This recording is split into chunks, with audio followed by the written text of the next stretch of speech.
Berawalnya itu adalah dari memang orang tua saya itu dari petani gitu ya.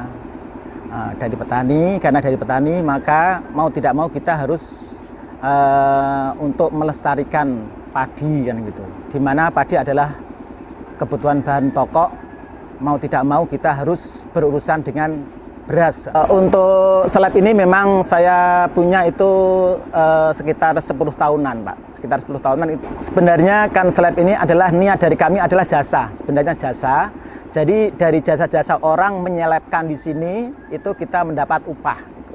Tetapi lama-kelamaan karena sudah zamannya berubah, yang dulu orang itu kalau orang Mangkang dan sekitarnya itu panen itu pasti dibawa pulang. Nah kemudian setelah dibawa pulang dia tiap minggu nyelebke itu kan jasa. Tetapi lambat laut karena sudah berubah, jadi untuk petani itu lebih suka ditebas kayak gitu Pak.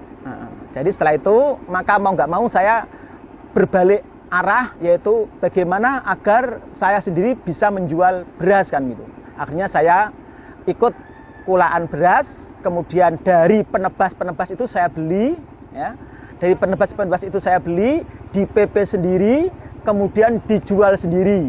Bahkan untuk mereknya pun itu sudah saya kasih merek namanya Sukma. Itu singkatan dari Sugeng Mustafa atau Sugeng Imah kan gitu ya, sama itu.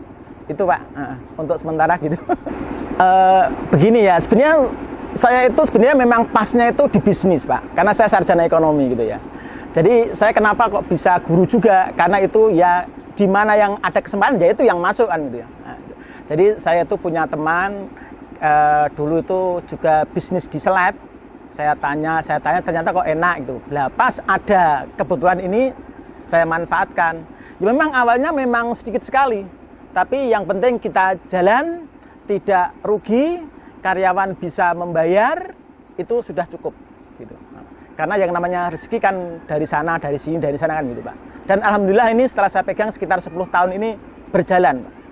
Artinya tidak kolab, tidak apa. Padahal di Semarang sini ya, khususnya Mangkang dan sekitarnya banyak slab-slab yang sudah bangkrut, tapi alhamdulillah sini tetap jalan gitu. Untuk saya itu beli bahan bakunya itu dari penebas-penebas ya. Dimana penebas-penebas itu dari daerah Semarang dan Kendal. Itu ada banyak itu, sekitar 12 sampai 14 penebas. Itu nanti dari penebas itu kalau mau motong padi, telepon saya, baru saya beli kan gitu lah. Setelah itu saya beli, kemudian saya proses itu Pak. Saya proses ya sesuai dengan permintaan, sesuai dengan harapan kita semua gitu. Kemudian dari padi-padi itu ya sini jenisnya itu hanya satu jenis, yaitu Sempat Super.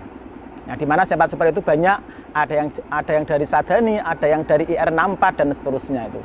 Tapi ini fokusnya Sempat Super. Walaupun terkadang ada yang namanya Mentik Wangi, ada yang namanya 05 itu wangi, tapi kebanyakan di sini adalah Sempat Super. Fokus pada Sempat Super. Kenapa Sempat Super? Karena untuk Sempat ini adalah tahan. Ya, jadi berasnya bagus, cukup enak, masak jam 6 sampai malam tidak akan mambu, Pak. Untuk padi yang baik itu biasanya kalau kita lihat dari sawah ya. Tetapi karena kita tidak terjun langsung sawah, maka padi datang kita lihat. Kalau dipegang itu bagus, ya itu bagus. Karena memang padi itu kalau kita tidak tahu itu malah jelek hasilnya kan. Nah, padi yang bagus itu biasanya pada musim ketiga. Kalau musim rendeng biasanya kurang bagus.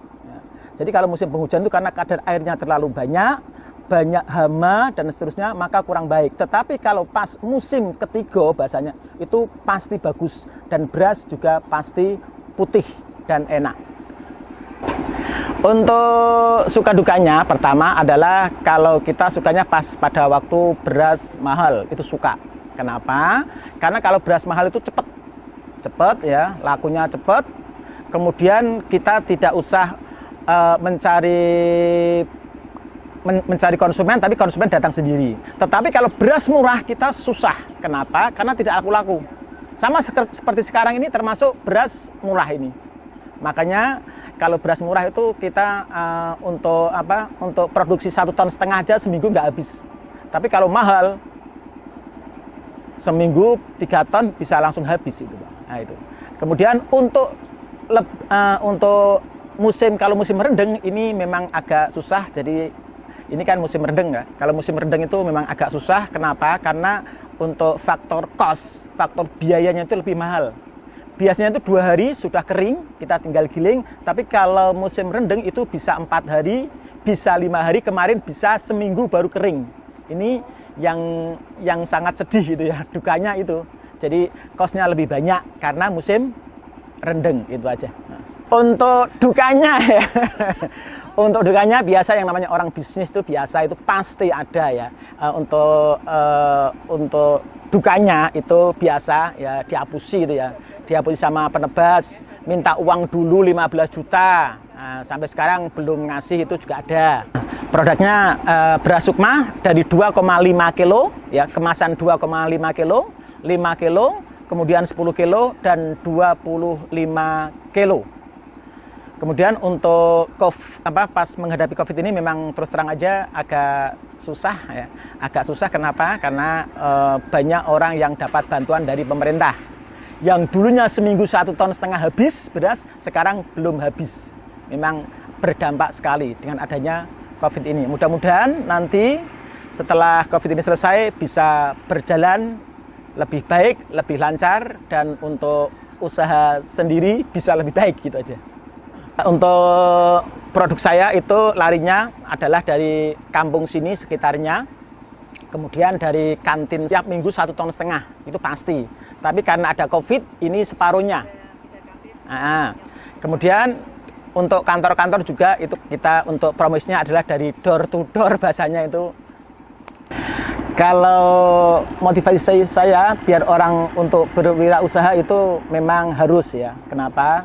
Karena sekarang itu untuk maju dan tidaknya sesuatu itu memang harus wirausaha. Kita jangan mengandalkan kepada pemerintah, jangan mengandalkan kepada siapa saja, tapi kita belajar harus mandiri.